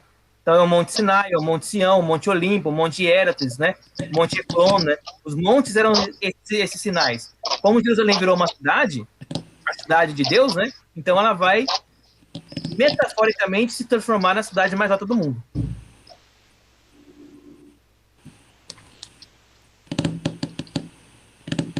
A questão principal na tradução do particípio não é tempo verbal, como nós já vimos, né? Mas a espécie da ação. Por isso, na tradução do particípio, deve-se prestar atenção para reproduzir o mais fielmente possível a essa espécie de ação, né? Então, quando eu vou traduzir o particípio, né? O que a gente aprendeu? A gente vai pensar no particípio em como simultâneo, posterior ou antecedente, ok? Beleza. Ok. Aí ele insere aqui, né, o tal do genitivo absoluto, né? Complementando aquilo que foi exposto sobre o uso adverbial do particípio na lição anterior, chamamos a atenção a uma construção particular chamada genitivo absoluto. Trata-se de uma construção composta de pelo menos 2 membros. Um particípio, no caso, genitivo, e um substantivo ou pronome também no genitivo, que funciona como se fosse o sujeito do particípio. Bom, então tá. Nós sabemos que todos os verbos do particípio têm caso gramatical, certo? Sim. Se o verbo do particípio tiver caso gramatical genitivo e ele tiver associado com o substantivo ou pronome que também seja no particípio, perdão, que também seja no genitivo, nós temos o que eles chamam de genitivo absoluto. O que é o genitivo absoluto? Vamos ver. Esta construção não tem relação sintática com o resto da frase. É independente dela. Portanto, o emprego do caso genitivo é arbitrário e não tem nada a ver com o sentido da descrição ou posse normalmente associado ao caso genitivo. Sendo assim, ao traduzir um genitivo absoluto, nunca se buscará uma tradução com o D. Tá claro até aqui? Não tem nada a ver com o que a gente aprendeu, né? Nada de posse. É uma exceção de genitivos, né? O genitivo absoluto, geralmente colocado no início da frase, serve para descrever as circunstâncias em torno do verbo principal. Entendido assim, o genitivo absoluto não se encontra realmente isolado do restante da frase, mas está estreitamente vinculado ao verbo principal da mesma. Como no caso de outros particípios sem artigo, na tradução poderá usar um gerúndio ou uma oração subordinada circunstancial. Exemplo. Enquanto ele ainda falava, cantou o galo. O ou tu é genitivo. Isso. E o lalontos é também genitivo. Nós traduziríamos por dele, né? Enquanto dele ainda falava. Cantou um galo. Por que dele? Porque o genitivo, ele faz o uso do do mais e, né? É isso? Do D mais O, na verdade, né? D mais O. Tá certo isso? Repete para mim, que eu não ficou claro. Indica posse, né? Então, o autu, aí, Leno, o autu tá aqui, ó. Tô vendo. O autu, ele tá no genitivo. Então, se eu fosse traduzir o autu, seria dele. Que é genitivo. Isso. Laluntos, ou lalutos, né? Laluntos. Laluntos é o verbo laléu, né? Que no caso aqui tá no particípio.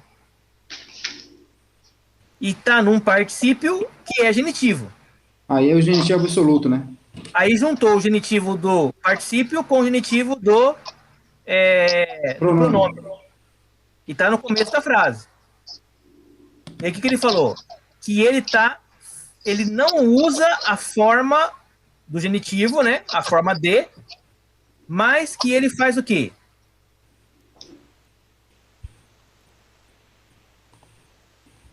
Então, peraí, não entendi.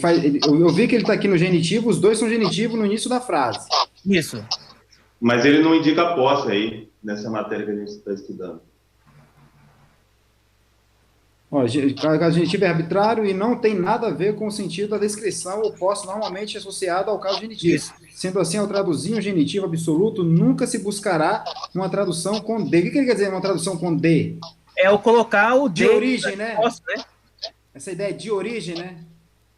Não. Tipo assim, o amor de Deus. Não, genitivo. de posse, nego. Origem é ablativo. Ah, de posse, tá, beleza. Beleza? O genitivo absoluto, geralmente colocado no início da frase, serve para descrever as circunstâncias em torno do verbo. Então, o que ele serve? Descrever as circunstâncias em torno do verbo principal. O verbo principal. O verbo principal, enquanto eu falava, né? Não, porque Não, eu falava é o cantar aqui, né? é o verbo cantou. Falava é o particípio, que vai estar no genitivo junto com o pronome também no genitivo. Falar de Laléu? É, só que o laléu, o laluntus ali, ele é particípio. Ah, tá. Então aqui é fonecem. Oi? Não é o efonecem? É fonecem. Cantor Foné, de trazer som de fone, né? Fonema, né? Exatamente, né? Que ele traduziu para o cantar aqui, né? Efonecem. Tem um epsilon aí que é de passado. Isso. Aí já tá fácil. Aqui, ó, esse aqui é o imperfeito, essa terminação aqui, é o epsilon i, e tem mais o epsilon na frente, entendeu? Exatamente. Ah, então, entendi. Aí ele traduziu como cantou, né? Podia ter traduzido como cantava, né? Por que cantava? Por causa do imperfeito. Mas ele não é... Mas se bem que ele é aoristo também, ele pode ser aoristo também. Essa terminação pode ser aoristo também. Se ele for aoristo, vai ter que traduzir por Passado. É subjuntivo aoristo, não, por passado. Não. É aoristo indicativo, né? Passado. Essa terminação aqui é epsilon, mas ele pode ser tanto imperfeito quanto aoristo. Tá, mas é a característica do epsilon lá no começo da frase, também é? É aoristo também, o epsilon na frente, né? É aoristo e imperfeito. Esse é um... Para você diferenciar um do outro. Como é que a gente vai fazer?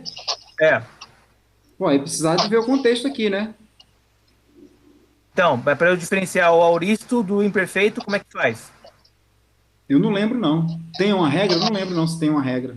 Não tem a regra do sigma? Ah, é verdade. Esse sigma que está aqui? Então, esse sigma aqui aponta que ele é aoristo. É isso? Não, eu não lembro. O aoristo, ele é sigmático, né? Ou seja... O da aoristo tem que ter o sigma, agora eu lembrei. Então esse aqui é aoristo, então é aoristo. Exatamente. Aí você traduz aí certo, cantou no passado, beleza. Cantou um galo, né? Um galo por quê? A ausência Não é o galo, mas é um galo. Tá certo a Jerusalém, né? Bem que não faz diferença nenhuma, mas enfim. A lector. Nem sabia que se significava galo. Isso é o galo? Hã? Esse aí, alecto é o galo? É o galo. E como é que chama galo animal? O mesmo nome? Não, é o galo animal mesmo. Mas aqui não é o animal não, né, que cantou. Não é o galo lá que é o sinal? Tipo um sino para o sentinela? Não, Não, aqui é o acho galo macho mesmo, que é o o galo animal. macho mesmo. É o da galinha. É, o macho da galinha. Entendeu? Esse que é o macho da galinha. Inclusive, né, esse galo, ele provavelmente não é uma palavra grega original, porque ela termina com ro ali, ó. E as palavras que terminam com ro, geralmente, com ni, né, elas são palavras estrangeiras, né? Esse alector deve ser uma palavra de origem de outra língua, ou do hebraico, Do ou do Percy. persa, qualquer outra coisa, provavelmente. Também não sei se cria galinha lá na Palestina também, na época. Então, eu estou te perguntando, não é aquela passagem de que o Galo cantou antes que o Galo cantar 3 vezes e tal, né? Foi com o Pedro? Isso, essa mesmo. É porque o galo lá que eu entendo, que eu já pesquisei, era o sinal da sentinela fazer o quarto de hora. Era tipo uma corneta, igual a gente tem no militarismo, entendeu? Porque naquela época não se criava galo, animal assim vivo, ficava andando, não. Pelo que eu estudei, eu não sei se é verdade. Sei lá, aqui o grego fala que é galo mesmo, o macho da galinha. É, Então, mas ele eu tá já, falando que... eu já vi as duas histórias, por isso que eu estou perguntando, para saber se o Zac sabe alguma coisa. Não, sabe que eu nunca vi isso, cara, pra falar a verdade. Sério mesmo, eu estudei sobre isso. Porque uma vez um cara falou e eu fui pesquisar, porque eu entendia como galo animal. Aí eu pesquisei e vi vários estudiosos falando que não é um galo animal. É o galo de cantar o toque do soldado lá que trocava o quarto de hora dele, tinha um toque que era o que se chamava galo, o aparelho e tal. E que naquela época provavelmente não se criava animal assim, galinha e tal. Até faz sentido, mas eu não tenho certeza. Teria que pesquisar nos Eu também não tenho. historiadores da época lá pra ver se é isso. É isso aí. Alguém cantou. Oi? É só curiosidade também. Não, Independente de que alguém cantou. É. Trocar o quarto de hora, cara, ó. E o inimigo tá ouvindo, ó, o galo cantou, eles trocaram o quarto de hora, agora de atacar é essa, sei lá. É. Porque tem o galo, esse do galo aí existe. Isso aí isso eu já estudei na parte militar, eu já dei até instrução. Tinha essa troca do quarto de hora para o sentinela saber, para falar as horas que ele ia trocar e o galo cantava. Que era tipo um sinal dele lá. Mas vocês, por exemplo, a troca de guarda que vocês fazem aí, vocês avisam todo mundo que tá trocando de Não. guarda? Avisar tá lascado, mano. É Faz muito proibido. sentido não, né? Não, se É, avisar. eu também achei estranho isso.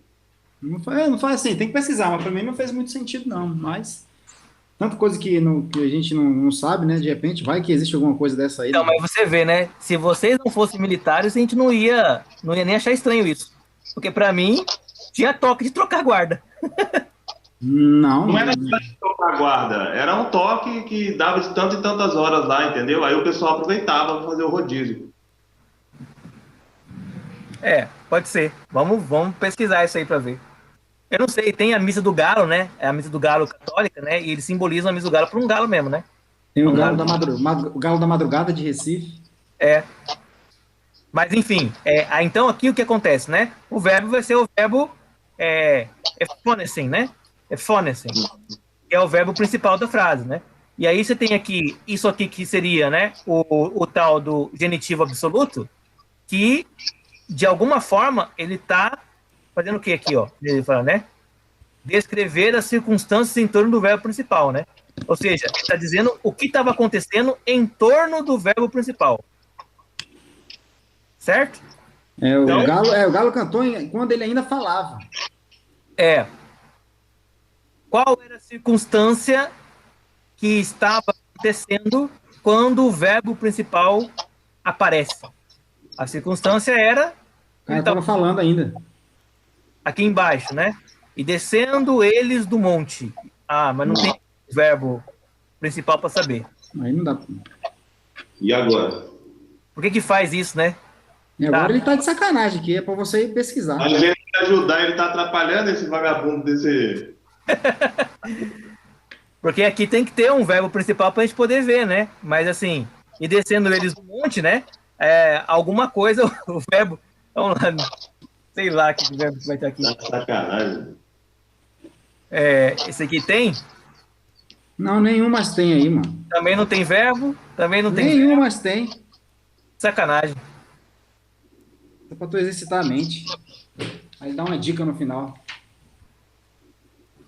Ó, para compreender melhor num texto, toda vez que aparecer um particípio sem artigo, no caso genitivo, você pressupõe que ele é o genitivo absoluto.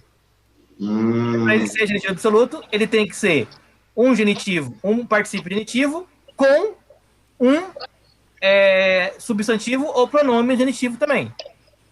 Ô, Zac, mas você percebeu que você pulou, porque ali na explicação do genitivo absoluto, você falou só de particípio no caso genitivo.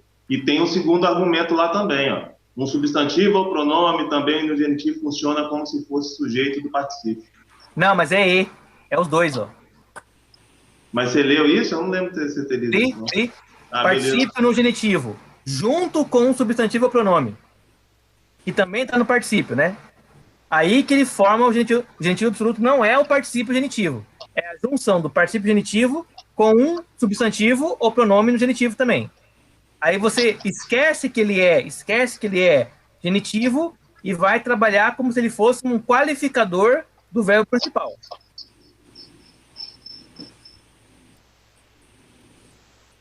É isso, né? Porque por quê? Talvez se encaixaria ali no substantivo, ó. No que não tem outro verbo lá. Esse.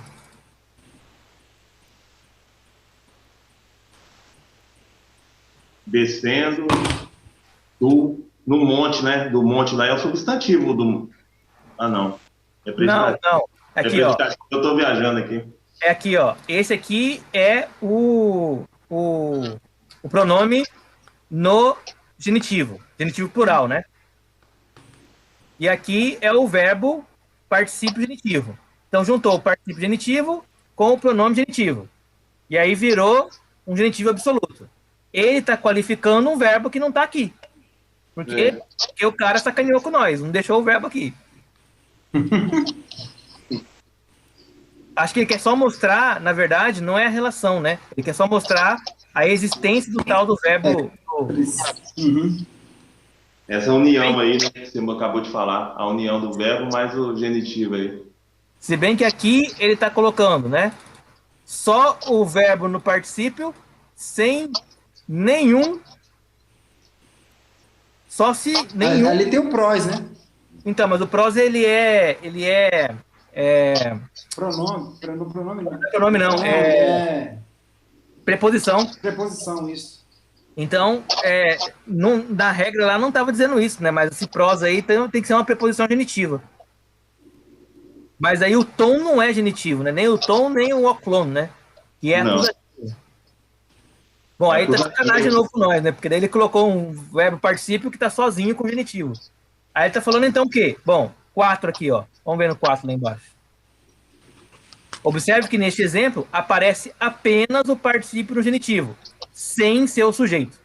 Então, justamente tá aqui para ver a exceção, né? Entenderam isso aqui ou não? Aonde você leu? Nem vi onde aqui, você ó, leu. tem o 4zinho aqui, não tem? Ah, tem. Aí eu vou lá embaixo aqui, ó. Observe que nesse exemplo aparece apenas o particípio no genitivo, sem ser o sujeito. Qual seria o sujeito? O sujeito seria o pronome ou o substantivo, né? Mas como não tem nem o pronome nem o substantivo aqui, ele está dizendo que isso aqui é um genitivo absoluto. Ou seja, a regra é particípio genitivo com pronome genitivo é genitivo absoluto. Mas, quando houver só o particípio genitivo, também pode ser genitivo absoluto. Vai entender. Isso aí, né? Por isso que o cara estudou, né, mano?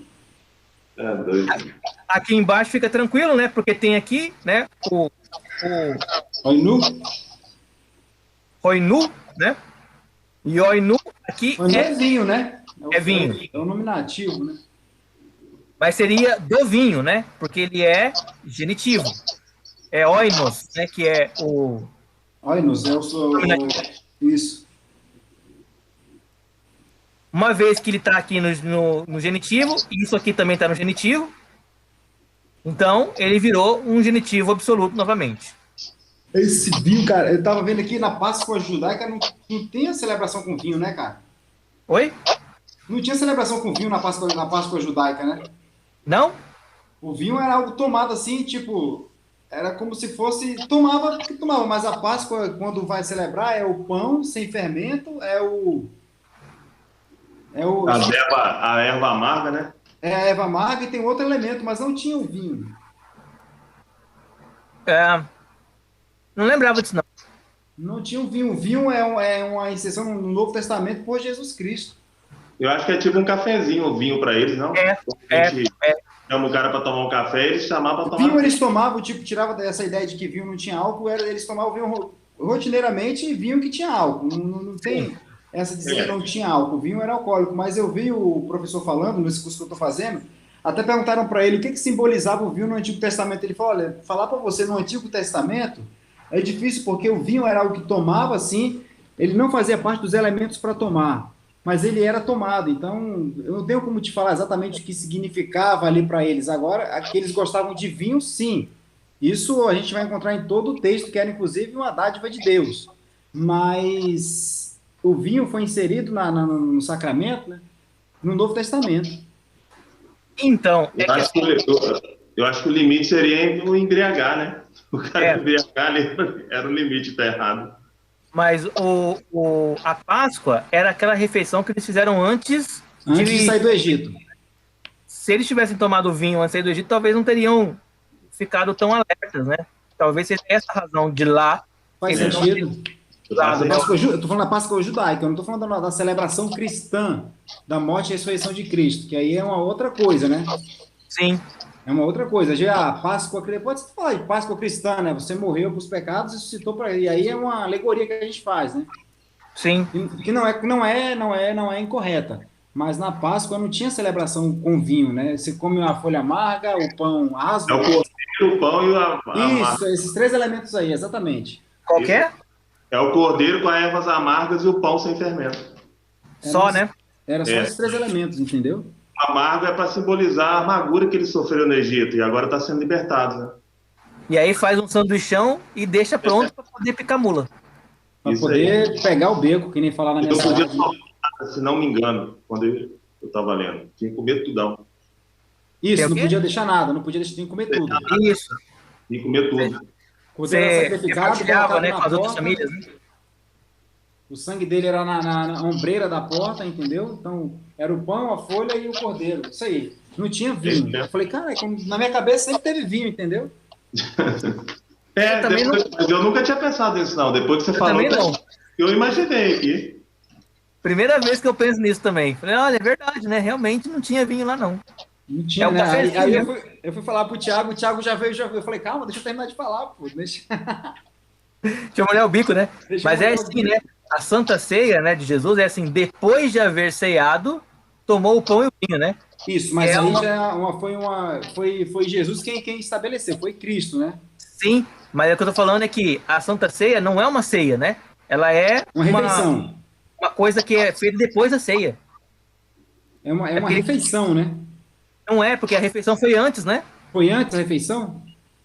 Depois de haver ceado, tomou o pão e o vinho. Isso, é verdade, é depois, Eles comeram a ceia e depois tomaram alguma coisinha para terminar ali, né? Para arrematar.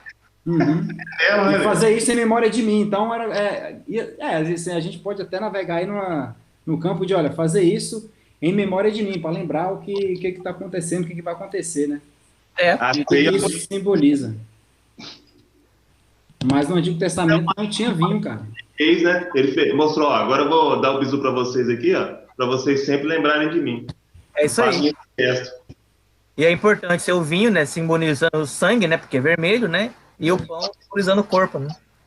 Porque o principal já tinha feito, que é a comunhão, né, na ceia mesmo, comendo, trocando ideias, um ajudando o outro. Que é o que a igreja fazia na chamada festa do ágape, né, que é aquela reunião de comida, né, que eles faziam mesmo, né. Antes de ter a Santa Ceia, né? Quer dizer, antes da Santa Ceia. fazia a festa do ágape, a galera ia comer, depois de comer, aí se fazia o ritual da Eucaristia, né? Mas o esquema lá o esquema lá da Páscoa, mas lá tinha vinho na época, né? Não, tinha vinho. E aí ele falou o seguinte, que provavelmente eles bebiam vinho, primeiro que eles estavam numa região em que a água era muito salubra, né? Então, o vinho era coisa que eles gostavam muito. E aí era uma coisa que era como se fosse presente de Deus, e tem muitos textos bíblicos que falam, né, sobre o vinho. Então, acaba que eles tomavam mais vinho do que água. E dizer que vinho não tinha álcool é uma enganação, porque não tem como. Entendeu? Então, eles colocavam água, às vezes, para não ter um teor alcoólico muito forte. Então, colocavam um pouquinho de água para não se embriagar. Mas eles bebiam vinho, sim, rotineiramente. Só não fez parte do Pessac, entendeu? Uhum. Eu vi no estudo da tradição judaica que tinha uma porcentagem de vinho, até a porcentagem de vinho de álcool que poderia tomar o judeu. Agora eu não lembro quanto não tem nem como aferir isso, né, na época, será que tinha? Sei lá, nego... Mas se o cara colocasse na boca, sentisse que estava muito forte, colocaria água para misturar. Um negócio assim. E também tem a questão do vinho ser tomado com condimentos também, né? Com pimenta, com canela, com outras coisas também. O vinho condimentado.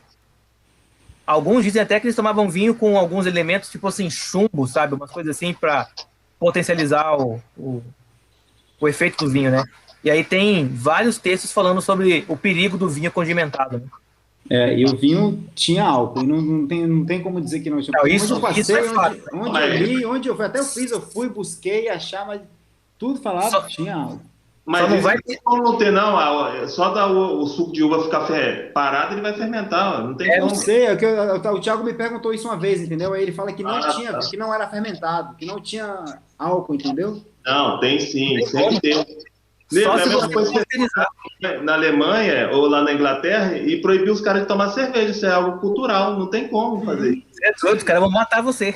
É isso aí, é isso mesmo, entendeu? É isso mesmo. O que eu tô dizendo é isso. Eu sei, entendi. Agora o cara é só pensar, ele não precisa ser cristão, não. Como que um vinho vai ter álcool se ele é fermento? E aí fala que o vinho que Jesus transformou não tinha álcool, entendeu? Lógico que tinha. Se ele era um vinho melhor do que o outro? Era o melhor dos vinhos, o vinho bom é o vinho que está fermentado, entendeu? Não tinha como não ter. Isso é só uma... É que eu estava escrevendo sobre isso e discutindo com o Thiago, entendeu? Aí o Thiago me falou, não tinha. Jesus não transformou em água em vinho de bebida que tinha álcool. Pô, Thiago, aquele era o vinho, entendeu? É porque no Brasil a cultura é que não pode, né, tomar álcool. A gente tem uma tradição, né, é aquela coisa, né? A gente insere a nossa tradição porque entende que aquilo moralmente é correto e aí acaba partindo para... Pô, então é aquilo. Tem que arrumar alguma maneira de aquele texto dizer que não tinha álcool, entendeu? Uhum. É a mesma coisa do cigarro, né? Do fumo, né? Eles pegam o Spurgeon lá fumando um charutão, né? O cachimbão. Spurgeon, né? Os luteranos também, né, velho? Fumando os cachimbão lá e os caras super de Deus, né? E o cara, né? O príncipe dos trabalhadores. É porque no Brasil, né? É barzinho, né? Dá aquela estrutura, aquela visão que o cara fica no inferninho.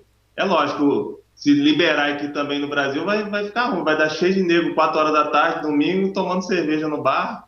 Mas sabe que é aquele negócio do puritanismo, né? Do puritanismo que vem pra cá, né? Mas aí vem... Oi, pode falar. Eu tava conversando com um amigo meu que é advogado, né? É criminalista, ele comprou uma arma, né, tal, né? Aí tava comentando, né, sobre população armada e tal, né? Tava comentando com ele, falei, olha, o problema do brasileiro é que ele não sabe ser armado ainda, né? Então você vai dar arma pro brasileiro, vai demorar um tempo pra ele educar. O cara fala isso pra mim, eu falo assim, vem cá, filho, você sabe você conhece todos os brasileiros? Então,